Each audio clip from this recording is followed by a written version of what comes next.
America's under attack tonight. A cross-border war has been waged by our northern neighbors. First, they went after the dairy farmers, then the truckers, and now Canada's blackface prime minister has waged a war on white women. And much like Pearl Harbor, it's an attack we did not see coming. The Canadian Broadcasting Company paid for and aired a new documentary called Deconstructing Karen. It's about two American race hucksters named Regina Jackson and Sarah Rao, who charge self-hating white women thousands of dollars for the privilege of being called a racist over dinner. Since 2019, these two ladies have been traveling the country, scooping up white women 10 at a time and berating them for their complicity in upholding white supremacy, quote unquote. It's like a supper club. Instead of getting schlitzed on Chardonnay and complaining about their kids, white women who attend race to dinner events get asked questions like this. I want a show of hands of everyone at this table who is racist.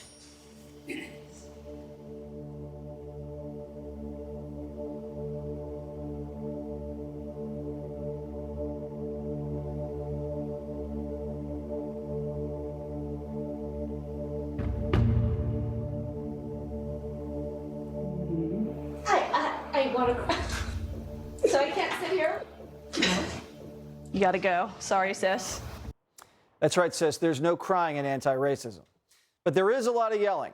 You see, these white women come to dinner with empathy and love for all people, regardless of race. And that is completely unacceptable. I understand it's a struggle for you now. I get that. And I empathize with that. But do I love you less because you're a different color? Absolutely not. But do you realize that everything you're saying is taking away everything they just said? That is such, everything you just said is such, frankly. But it is. It is. But it is. You literally erased everything this woman just said. That's rough stuff. But our new friends, Sarah and Regina, know the truth. If you treat someone like dirt, they'll stick to you like mud.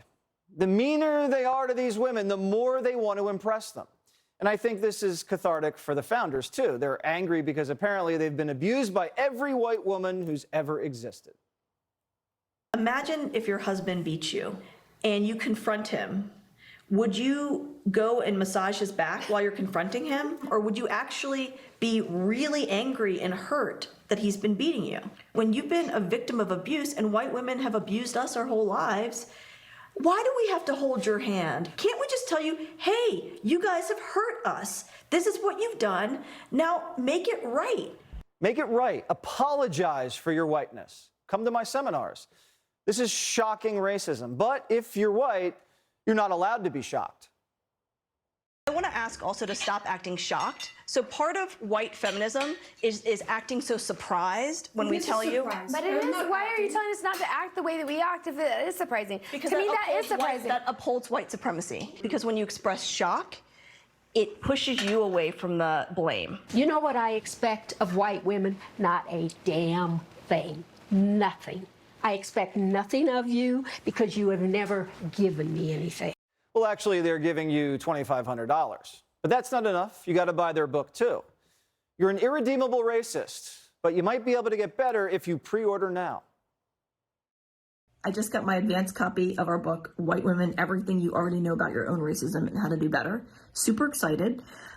Pre-sales are really important, really critical to a book success, and it's, quadruply hard for BIPOC authors to break out. So we'd be so grateful if you ordered a copy today.